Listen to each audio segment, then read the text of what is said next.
always makes me laugh. I'm like, yes, you're human. I love it. Welcome to What the Biz, where we talk about building successful businesses, balancing life, and all the WTB in between. With your hosts, I'm Brigitte Vector. And I'm Dan Prochko. Hello. What's going on, Brigitte? Hello. You know, I always laugh when I hear our intro because it sounds so good. And I'm like, do we really always sound that good? Like, I listen to us after we're done, right? But like, it's so good. Oh, I sound like a professional. Right. That's what you're saying. That's what you're saying. Just my name. You're saying it just sounds we're so good. professionals. We're professionals. We are. That's what it is. Yeah. Two crazy professionals just trying to make it in the world. I think that's what everybody is, right? That's exactly what everybody's trying to do. Yeah. Trying to conquer the world, make our way. Totally. Yep. Totally. Last week treat you well? Oh yeah. We have been busy onboarding some new clients, developing a ton of great resources for our current clients.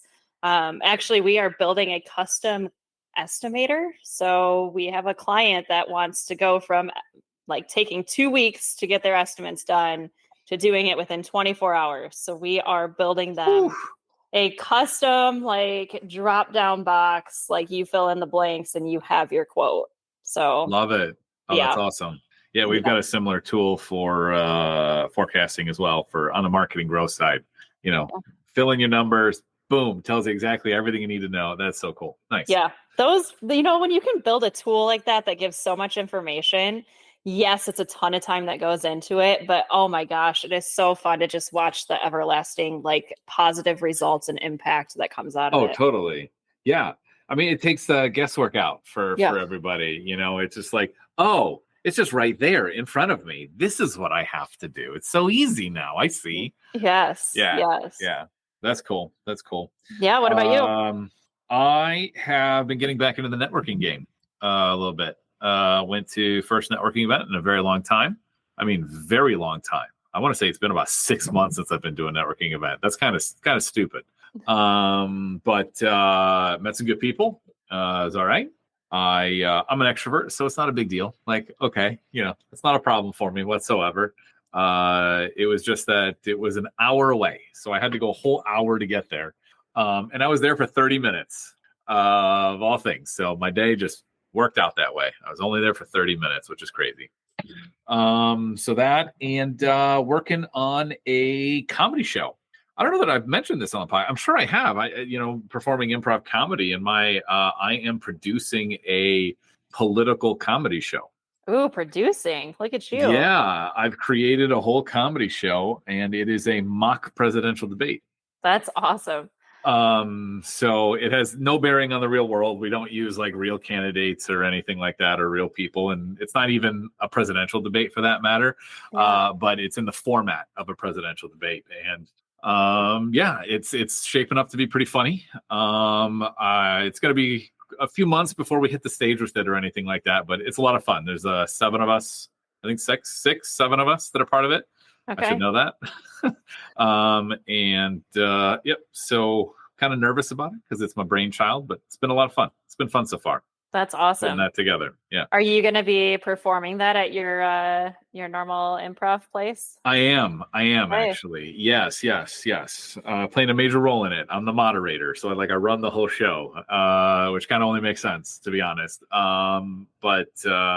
Yeah, it's gonna be a blast. It's gonna be a blast. I mean, who doesn't like to skewer politicians and just make fun of it all? You know, like that's the whole thing. It's a mockery. Yeah. It's a mockery of the political debate environment. So yeah, that's awesome.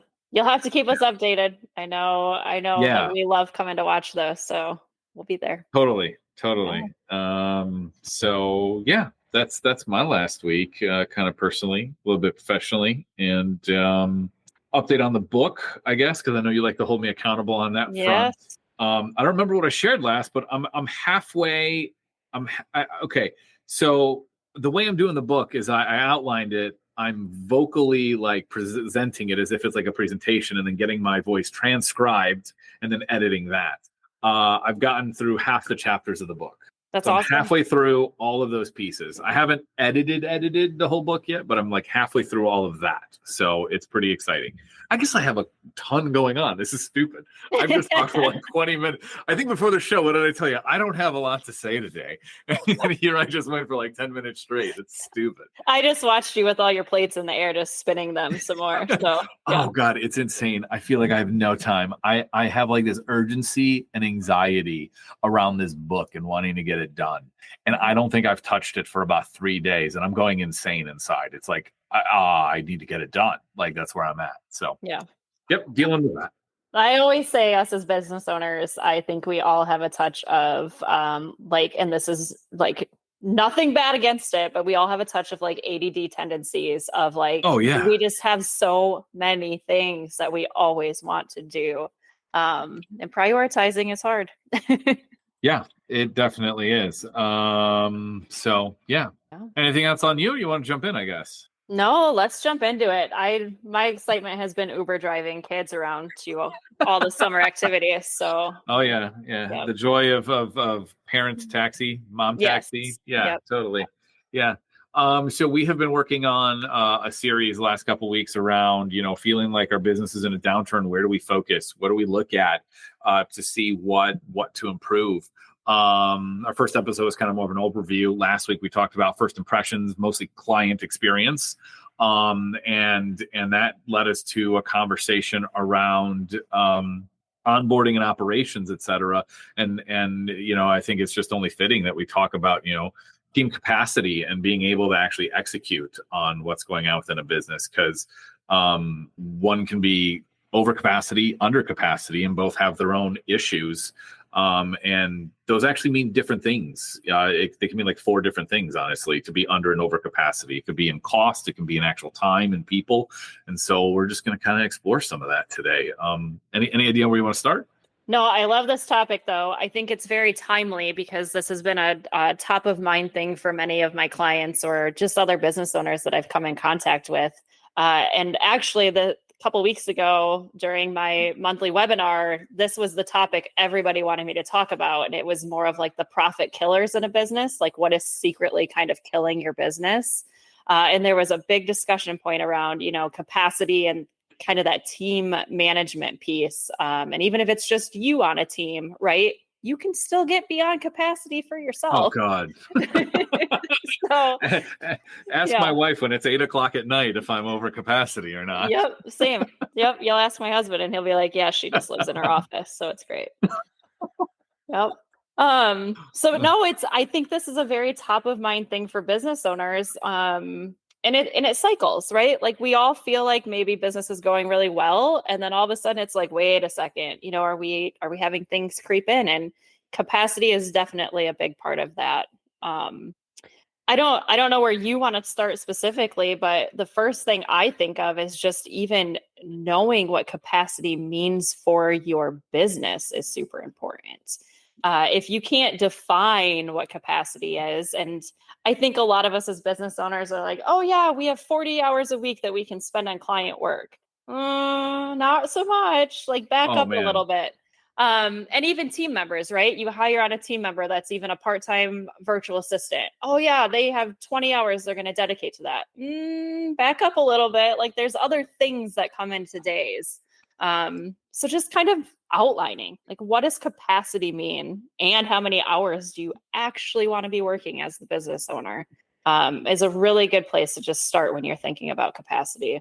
No, I love that. I'm going to piggyback on that because we spent a lot of time on that. And I think I talked about it last year or whatever in an episode, but spent a lot of time understanding, hey, what is everybody's, efficiency and ability? And then also even beyond that is what's their ability? Because what you have in available time does not actually equate to actual work done. Everybody kind of has their kind of limit of of how much they can actually do. We all say it's 40-hour work week. If you actually do 40 hours of work a week, you've actually probably worked 60 to 80 hours in a week. It's not possible to be that focused all the time. There's little distractions and whatever else. Like, what is that? Getting distracted in the word. There was some stat, I'm going to have to look it up, but there's some stat where every time you get distracted, it takes at least another like 20 minutes to really get back into flow. Yes. And so just think about how much that kills capacity. And this whole episode is not about that. We're not talking about that today in this conversation, but like that definitely impacts capacity. If the way your team works is set, especially office knowledge workers, if they're set up in a way where they're constantly getting interrupted, I mean, just think about the productivity killer that is, and your capacity is way lower. The other way we think about capacity, I've been with our clients, they're service based. And so it's really based on how many team members they have and how much time it takes to complete their service. Residential cleaning in particular, like they can really, like a single cleaner can only clean one home in a morning, because when we think of a morning, we think like this 4-hour span. It's like, it's really not. There's drive time to get to where we got to get to. There's drive time to get to lunch. Their next stop and whatever else. There's one home that they can clean in the morning and one home in the afternoon, which means one cleaner is cleaning 2 homes in a day. And so, that's how a lot of them look at capacity. And they kind of look at it as how many homes can each cleaner clean, and that's one way to look at capacity for them to understand how many new clients they can bring on. So I really like this question. What is capacity? Is it hours in a day? Is it number of clients, et cetera? What are some other ways you've experienced that? So we personally, and I think a lot of our clients in the service world, do a mix between like number of clients, hour in a day, and then really kind of mapping out what your expectations for the actual tasks that you're providing, right? Like those services that you're providing. How long does it really take? And I really think for newer business owners, that can be a really hard thing to estimate, right? And I know that we're not talking about systems and like workflows, but that is certainly a huge component of capacity, because when you can identify ways to make processes, systems, and workflows better, your capacity will actually increase, right? So when you streamline activities, it really helps. So I think having a pulse on what tasks are even being done. So even with your cleaning, example that you just gave, like there's obviously different levels of like cleaning packages that are being looked at. And so what is actually being included in that package, right? To know how long to expect that to take. So I think having a clear outline of what tasks are even being considered in, the time piece of it is super important. I love the point about processes. Standardization really improves efficiency and increases capacity to no end. I mean, when things are standardized, SOPs exist for a reason, standard operating procedures. I mean, having them documented, it just takes out it's reinventing the wheel if you don't have them, is really what it is. If you don't have them documented and your teams aren't trained on them, what ends up happening is that every person on your team is trying to figure it out again and again and again. Every time they sit down to do it, they're refiguring it out. And that's just reinventing the wheel. Whereas if we have processes, now people can innovate within that process and within the quality of the work and actually drive more valuable outcomes for their clients or for the business internally. They can think beyond, what order do these screws go in again? It's just like, that's, it's almost like an IKEA pack, right? I kind of think of it that way. Like our businesses are IKEA furniture, and there's all these things, part A join it with part 4, and don't forget to use screwdriver 9i or whatever.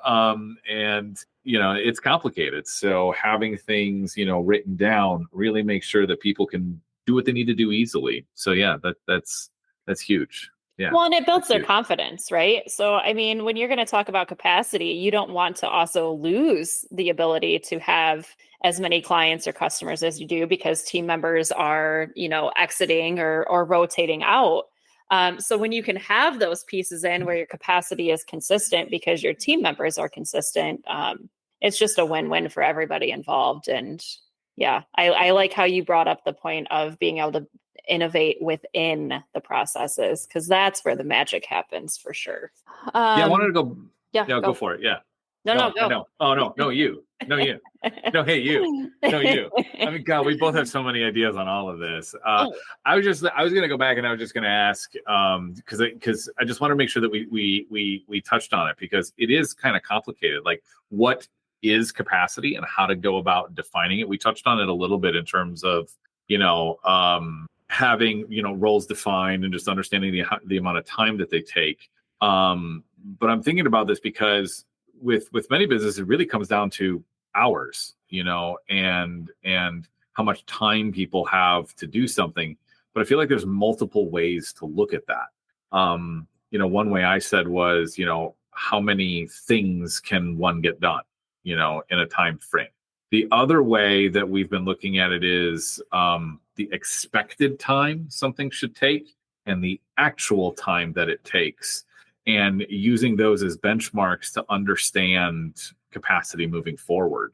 I think it's really important to, from time to time, go through, be tracking your time, and going through and calculating, hey, these things should take about this much time.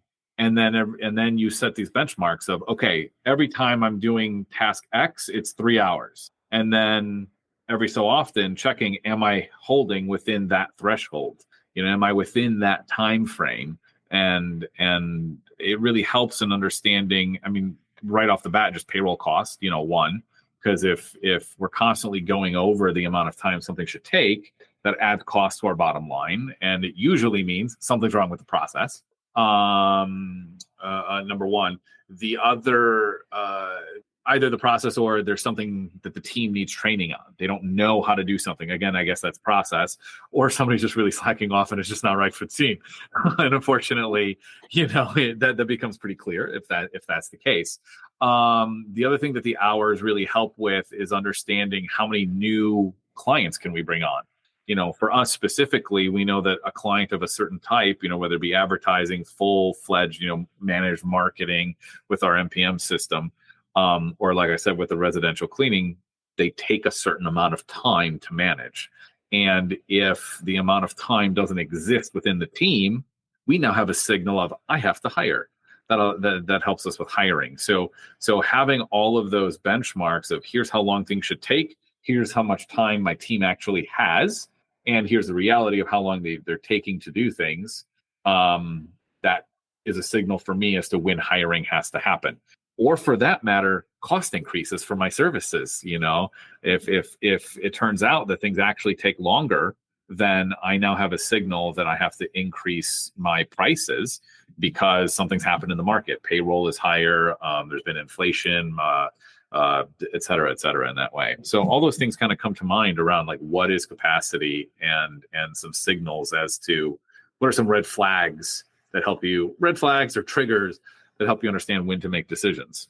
I love that you brought up the time tracking. I think it gets overlooked as such an important piece to every business. And I would even argue just as much so for the owner or, the CEO in that role. Because I think we lose track of maybe how much time things is taking us, or, areas that maybe we should be outsourcing somewhere else for our own capacity and business growth. So with the time thing, I want to mention that it doesn't have to be hard, complicated, or expensive. There are two programs that come top to mind for me when I'm thinking of this. Toggle Track and Clockify are both free softwares. You can get an app even, and it is so easy. It's a literal, like, you click it to start, you click it to stop. And we use Toggle Track in my company, and it is just a game changer because we can really see, okay, what is actually happening. The other side of things, so when you were mentioning like defining capacity, I kind of think of it in like maybe 5 different areas, right? So not only are you determining kind of what the scope of work is, like what deliverables are we giving? Then you have the part about what is the team availability, like how many hours are actually available. And I think you touched on this earlier, like who actually has the skills and experience for whatever needs to be done in each area. Then you get into that time piece and then just allocating, right? Like who or what is the allocated resource to getting that done? So there's kind of just that 5-step, like knowing what, who is available, who has the experience, how much time, and who's actually going to be doing it. The other thing that I want to mention is we actually have like a capacity planner that we've built out. So when we think about our employees, how often do we forget about, oh, are we giving them time off? Are there holidays? What if they're out sick? How many hours or how much time of a day is actually unproductive time? Because there is no way, as we mentioned, that every single employee can work 8 full hours every single day. So we actually built like, what does my employee actually cost me and how many working hours could I potentially expect from each person? And it's a plug and play. You just kind of fill in a few bubbles and it will literally spit out this like, oh, this is how many working hours every year, divide that by 12. So every month that you should actually be expecting. It's kind of eye-opening, to be honest, when you look at a full-time employee. You're like, I'm sure. Ooh, that's all I can expect. But it helps with capacity. And then the flip side of that is to have a capacity planner for the actual work you're doing. So we track ourselves for clients, the allocated amount of time that we have for them based on the service package that they're in. And so we measure every month our team's capacity to that. Like, are they going over those hours, just like you mentioned? Or have we streamlined so much that they're under the hours consistently? And now we kind of have an open capacity piece. So there's 2 sides, the team capacity and knowing, that service capacity. What is it actually going to take? Can you fulfill it? The eye-opening piece was interesting to me because it is amazing at what capacity. I mean, I've already talked about that a little bit. So yeah, maybe we don't need to beat that, we don't need to beat that up anymore, but it is kind of eye-opening. Even just looking at yourself, of tracking your own time and just seeing like, oh, I was clocked in for 10 hours today, as an owner does sometimes. I really only worked for 4. Oh my gosh, that's insane. Like my days what, and like just seeing where that goes, Yeah. So, no, and it's so true. But us as owners, right, we ultimately kind of work hours for free because we're the owner. So right. like No, all isn't the that extra true? time that goes in is just kind of extra. Sure. But we don't that's want to be in that habit, right? You need to get out of that habit. Yeah. Totally. I mean, and this conversation is bigger than just the owner, but it can definitely be eye-opening of like, oh, I need to delegate. I'm not getting as much done, or I'm spending time on the things I shouldn't be spending it on. And, this definitely helps. As it relates to our customer experience conversation last week, capacity is super important because if we don't have enough people to bring on new clients and we do it anyway, my big concern has always been quality. Are we getting the things done in the time frame that we promised to do it in? And when teams aren't large enough or don't have enough slack in their capacity to take on a new client, that suffers. And that slack is usually bigger than what a lot of people think it needs to be. Just because you have the exact time that a new client would actually take, you don't have enough time. A new client always takes more time. So it's just like, it gets difficult. It's like it's either your team has the stress of the new client or there's enough time there's enough capacity, there's enough slack in the capacity to bring them on. And that's just been really important to me. Something that we think about a lot is about that. 1,000,000%. Oh, so true. They always take more time. Yeah, they always take more time. Even when you build in a buffer, there's always more time. Yeah. So having that forecast is so key that you talked about, because that really helps you understand like, oh no, we can't grow anymore until we hire, which really is you're always growing. So you're always hiring. So it's kind of it's a catch-22 in that way. But it helps with the if you have like a capacity forecaster, right? If you either build this out, find a template online, reach out to you or I, right? Like we would be happy to share resources around this.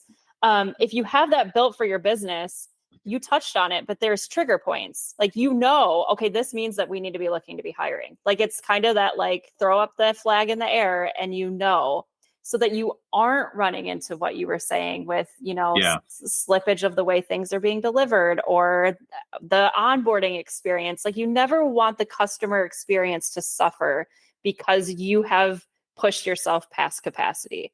Yeah. Because you want to So talk some of those- about feeling a downturn in your business, like right there, unhappy clients. Oh God. Lack of referrals. Then, like, that right there is a golden ticket to not good land. And ends up feeling like what's it called? Like a mudslide. Like something, like one thing happens, then the next thing is dominoes. It just all dominoes. So yeah, so time and understanding expected versus actual to understand hiring. I think you alluded to it in what you said is, one of the things that suffers are like your on-time completion rates. That's a trigger that maybe there's something wrong with capacity in some way. Could be training, but it's all kind of related in that realm. And then on-time completion and overutilization. So working longer than intended on certain things. So yeah, that seems like a great place to kind of call that one. Man, a lot in there.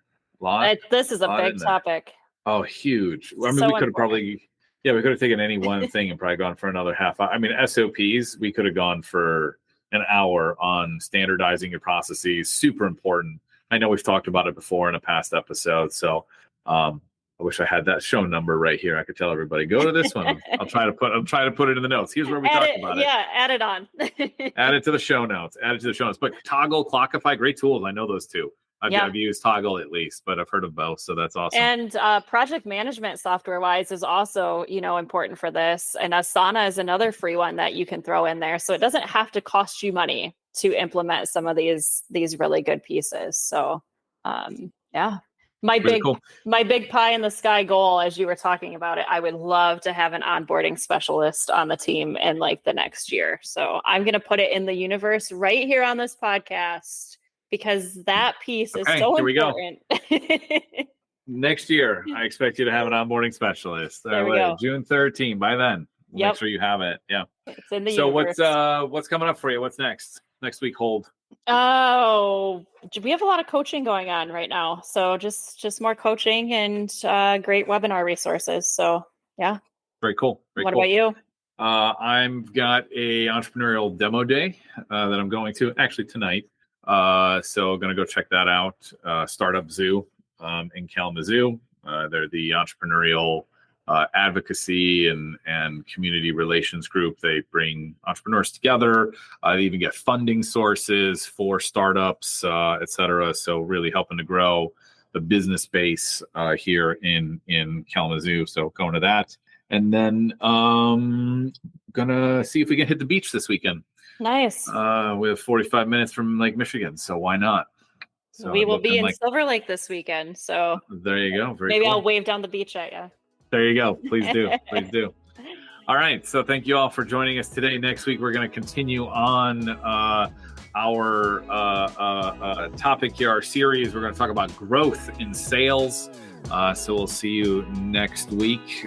Real quick, I'm Dan. I'm Brigitte. Thank you for joining us on What the Biz.